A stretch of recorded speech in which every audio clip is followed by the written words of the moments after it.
What's up, you guys? Brittany here. So I'm here with another video.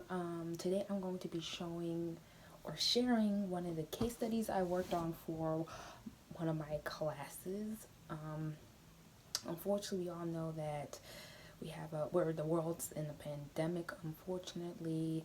So everything's been canceled. Class been canceled. Clinicals been canceled. So I've just been staying home for the most part, besides when I'm working, because I work as a pharmacy tech and that's considered an essential worker. So there are days I do have to go into work, but right now I'm taking a little bit of a break from work for my family because they're worried and I don't want anyone panicking about me going having to go to work.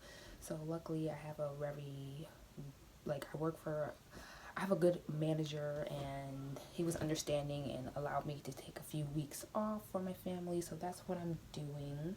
I'm very thankful for that. So that's what I'm doing. I'm taking a week off, two weeks off, and then the third week I'll kind of come in if they need me. But yeah, I'm very thankful for that, and I just want to say thank you to all the heroes out there who are doing their best to fight this virus. It's very scary situation, and all we can do is just pray for everyone and hope this passes sooner than later, because it's very scary. I feel like this 2020 is just, it's just a crazy year, and I hope it gets better, because right now it's not it. So but anyway, I'm just here to share one of my case studies, since like I said, I can't unfortunately go to clinicals, so I can't really show stuff. But this is pretty interesting. So I'm assuming if you're watching this that you are interested in this career and want to know more about how it is to be a student. And as a student, one of the things you might have to do is case studies, and basically that's from my clinical site. Some of the sonographers were nice enough to help me find an interesting case from a patient.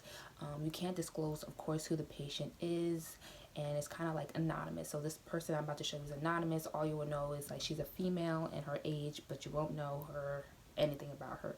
So I'm trying to do my best to stay informative to you guys, even though I'm not at clinicals and I'm not in school, but I still have online classes. But anyway, back to the video. I hope you guys enjoy this case study.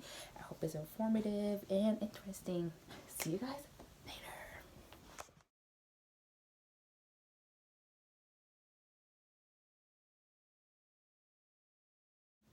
Okay guys, so we are going to get into this case study. So if you see me looking over to this side, it's because my laptop is here, so I can kind of obviously review the case with you guys and go over it. I'm not going to read everything because I don't want to bore you guys. I'm just going to go over the important factors that I find interesting, right? So let's get started. So for the first page, patient history, the most important thing I see is IV drug user. That is going to play a huge role in what we see in the pictures coming up. Vegetation growth, that's obviously a very abnormal factor in this report. You're not supposed to have any type of vegetation growth on your tricuspid valve. For adult echocardiogram report, that the important factors I see here is that EF. Her EF is 65 to 70%, which is actually pretty good. EF is very important. You will have doctors literally come in during your exam. I've noted from watching my sonograph, the ultrasound text, and you'll see literally doctors come in and be like, "What's the EF?" And usually the EF is basically the amount of blood in the left ventricle. And the reason you want a high EF is because basically if you have a high EF, that means your body and the left ventricle is pumping out enough blood to your body. If it's a low EF, that's bad. That means the heart isn't pumping enough blood to your body. So good high EF is good. Low EF, bad. So that's why a lot of times doctors will ask what the EF is. Another important factor I see is that, let me see. Oh, that she had a tricuspid valve repair. So the young lady. She's, like I said, IV drug user. So she had once had a repair on her tricuspid valve, but due to the fact that she continued to use after the repair, she has now damaged her valve again, and she has a growth now, and that's what we're going to see, the new abnormal vegetation, due to the fact that she continued to use, and most likely she's going to need a new repaired valve because of this. Let's see.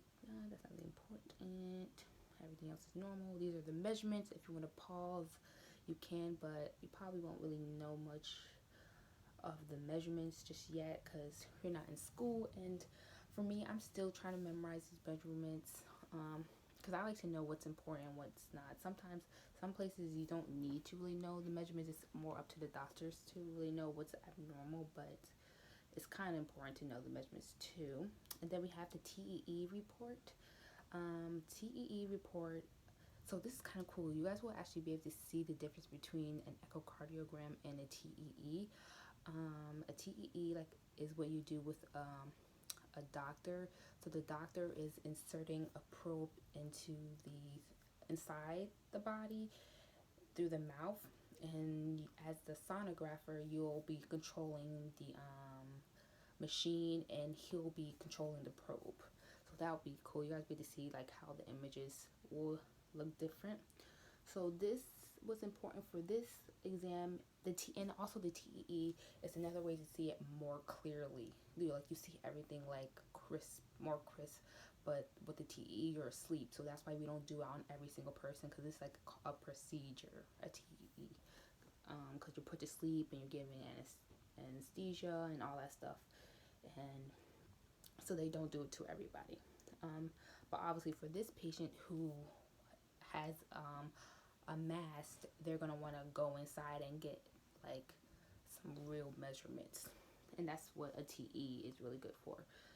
So for the TE, we see that the tricuspid leaflet has a growth on it, and that the vegetation is mobile, so meaning it's moving. And you'll also see that. And here's some pictures. We're gonna now get into the video, and you're going to see how that thing just moves, and it's just flapping on the tricuspid valve. And you can see how that tricuspid valve looks kind of weird, and that's just the repaired valve, because sometimes repaired valves it's not going to be opening and functioning as well as your original valve, but it's better than nothing. So yeah.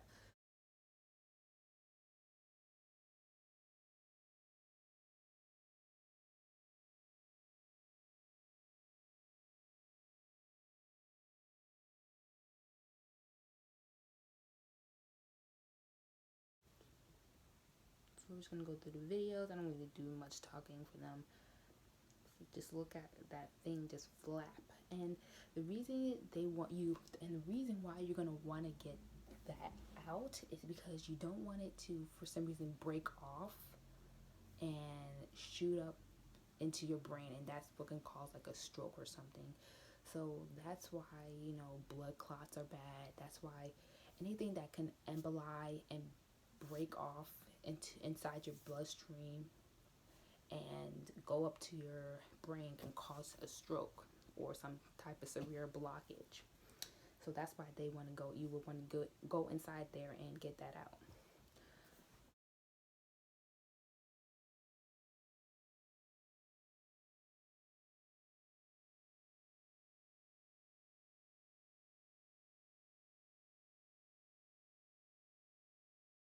Goes into what is endocarditis. So after everything, I'm assuming this young lady had a test done, blood work done, and through blood work you can be tested for endocarditis. And the reason I said IV drug user is important because most likely, but you don't know until everything is tested properly and the doctor gives a diagnosis. Don't ever give diagnosis, guys. We are not the doctors. We only taking the pictures for the doctors. But after everything, I was told by the sonographer that she had endocarditis. And endocarditis is basically something IV drug users commonly get, because this is when you are you using dirty needles, and this is when bacteria enters the bloodstream, and this could cause an infection in your heart. So that's basically what happened to her, unfortunately, since she's continued to use. She's probably using dirty needles, and she got endocarditis, which is that vegetation that's flopping around in her heart. So basically, we have right here, you can pause. It tells us what endocarditis is. It's basically infection of the endocardium, which is the inner lining of the heart chambers and the heart valves. Signs of symptoms, you can pause that: flu-like, shortness of breath, things like that. Cause of endocarditis, you can pause it and you can see the main thing is IV drug use, but also dental procedures, because if you think about it, they're working inside your mouth. You're could possibly introduce bacteria through that. That's why sometimes you see doctors, especially dentists, before they do major procedures, they might have you go on antibiotics to help prevent something like this. Then we have treatments. The main treatment is a lot of antibiotic, and in her case, she would have to get surgery to remove that vegetation, most likely. And that is it, guys. I hope that was interested. Sorry, if I struggle to get some of my words out, but I tried my best. I hope you guys enjoyed. It was short and quick. I don't want to be too boring, so thanks. And I hope you enjoy. I might do another one. I have another case study that I plan on filming, so I hope you guys enjoy. Thanks for watching.